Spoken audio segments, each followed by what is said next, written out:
Diputado Germán Becker. A continuación hará uso de la palabra el diputado Manuel Monsalves.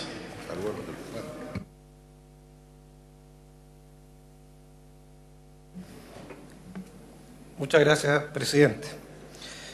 Bueno, yo creo que en la vida las personas pueden rectificar y los poderes del Estado también. El año 2005, en el gobierno del presidente Lagos, se presentó el proyecto de ley de crédito convencional del Estado. Y es ley de la República porque este Parlamento lo aprobó con los votos de parlamentarios de concertación y también de parlamentarios de la derecha. Y yo creo que ha llegado el momento de que el Parlamento rectifique lo que aprobó. Porque el crédito convencional del Estado ha permitido que muchas familias chilenas se endeuden a tasa de interés usurera y que finalmente los jóvenes, mientras estudian, se van endeudando y cuando egresan tienen que destinar una parte relevante de esos ingresos a pagar las tasas de intereses que permiten lograr la rentabilidad que hoy día tienen los bancos. Y es la hora de rectificar.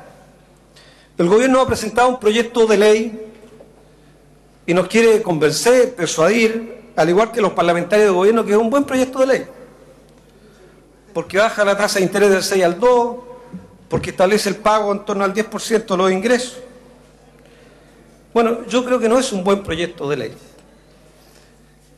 Y quiero, por lo tanto, rebatir la posición que el gobierno ha querido expresar en esta sala y la que han expresado los parlamentarios de gobierno. Porque hay varios temas que este proyecto de ley no resuelve. Uno de ellos es el costo de la educación superior. En más de una ocasión se ha dicho que el costo de la educación superior en Chile es la educación de más alto costo en el mundo.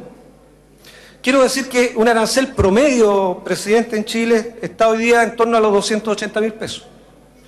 Si miramos una familia del séptimo decil, que según el Instituto Nacional de Estadística tiene ingresos por 730.000 pesos, incluso si miramos una familia del octavo decil, que tiene ingresos según el Instituto Nacional de Estadística familiares promedio de 800.000 pesos, el arancel implica que cualquier familia del 80% más pobre de este país, para mantener a su hijo en la educación superior, tiene que destinar a lo menos el 40% de sus ingresos a pagar los aranceles. Bueno, y si tiene dos, eso ya implica que tiene que destinar casi la totalidad de sus ingresos. Como las familias no pueden asumir esto, solo tienen dos alternativas para mantener a sus hijos en la educación superior: que sus hijos accedan a una beca o que accedan a un crédito. ¿Quiénes acceden a las becas? Se supone que deberían acceder a las becas los jóvenes que provienen del 20, del 40, del 60% más pobre de la población. Pero bueno, eso no es así. De los 135.000 jóvenes que están en educación superior, que provienen del 40% más pobre de las familias chilenas, solo 30% tienen becas. El 70% no tiene becas y por lo tanto tiene que endeudarse. O sea, en definitiva, los que se endeudan son los jóvenes que provienen del 20, del 40, del 60 y del 80% más pobre de la población. Los más pobres y la clase media. Ellos se tienen que endeudar. Y endeudar a tasas de interés que han sido usureras. ¿Cuál es el problema de este endeudamiento? Primero, que en el caso de los que tienen becas, como las becas no cubren el arancel real, cubren incluso parte del arancel de referencia, la beca no implica gratuidad, implica que además de la beca igual tienen que endeudarse. E implica que aproximadamente el 60% de los jóvenes que están en educación superior, del 80% más pobre de la población y por lo tanto de las familias más vulnerables y también de la clase media, el 60% de los que están en educación superior tienen que acceder a algún tipo de crédito como el crédito con aval del Estado. ¿Cuál es el problema desde mi perspectiva, presidente, que tiene de fondo este proyecto de ley? Primero, que hace un trato parejo o coloca un precio único. Y no me extraña, porque yo creo que el principal problema que tuvo el ministro de Educación anterior y que seguramente va a tener el ministro de Educación actual es convencer al presidente de la República de algo que él dijo y que yo creo sinceramente, que él lo cree, que la educación es un bien de consumo. Entonces la educación la trata como un bien privado. Y es eso lo que expresa este proyecto de ley, un bien privado. ¿Por qué? Porque entonces hay que comprarla. Entonces, el que tiene plata la compra y no tiene que endeudarse. Y el que no tiene plata, para poder acceder a la educación, tiene una sola forma, endeudarse. Y aquí no hace distinción, porque el arancel es el mismo para el joven que viene del 20% más pobre, es el mismo el arancel que viene del 10% más rico. La tasa de interés es la misma para el joven que viene del 20% más pobre que para aquel joven que viene del 10% más rico de la población. Y el nivel de compromiso de su remuneración futura también es igual. Entonces aquí, este proyecto de ley no hace distinción. Lo que se supone que una sociedad justa tiene que hacer, si es que quiere justicia, es justamente hacer distinción y tratar de ayudar más a los que menos tienen y ayudar menos a los que tienen más. Bueno, este proyecto de ley no hace eso. Trata a todos los jóvenes, independientes de su origen socioeconómico, por igual. Pagan lo mismo, tienen la misma tasa de interés y comprometen el mismo monto de su remuneración. Y por tanto, me parece que esto vuelve a colocar un proyecto de ley que no resuelve el tema de la justicia en el ámbito de la educación superior. Yo esperaría, primero, que tuviéramos garantizado que el 60 o el 70% de los jóvenes que provienen de las familias más pobres tuvieran educación gratuita a través de una beca que efectivamente cubriera el arancel real.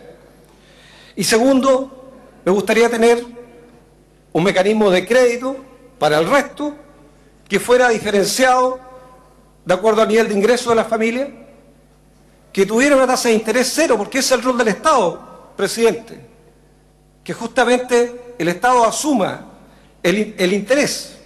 Y en segundo lugar, que nos acercáramos desde el punto de vista del compromiso de la remuneración a los estándares internacionales, porque debo decirle que en otros países el porcentaje de remuneración que comprometen los jóvenes que están en educación superior es un 2,7% de su remuneración. El que más compromete es un 7%, y nosotros nos estamos jactando por un proyecto de ley que obliga a los jóvenes a comprometer el 10% de su remuneración futura, o sea, el compromiso más alto en el mundo desde el punto de vista de la remuneración futura de los jóvenes. A mí, permítame decirle, presidente, este es un proyecto que me parece un mal proyecto. Y que vuelvo a decir, vuelvo a ratificar lo que el presidente de la República, Sebastián Piñera, dijo. La creencia, la convicción de una parte de la sociedad, del presidente de la República, de los parlamentarios que lo respaldan, de los partidos políticos que lo respaldan, de que aquí la educación es un bien privado, es un bien de consumo, y no tratarlo como lo que en definitiva la educación debe ser en una sociedad, un bien público.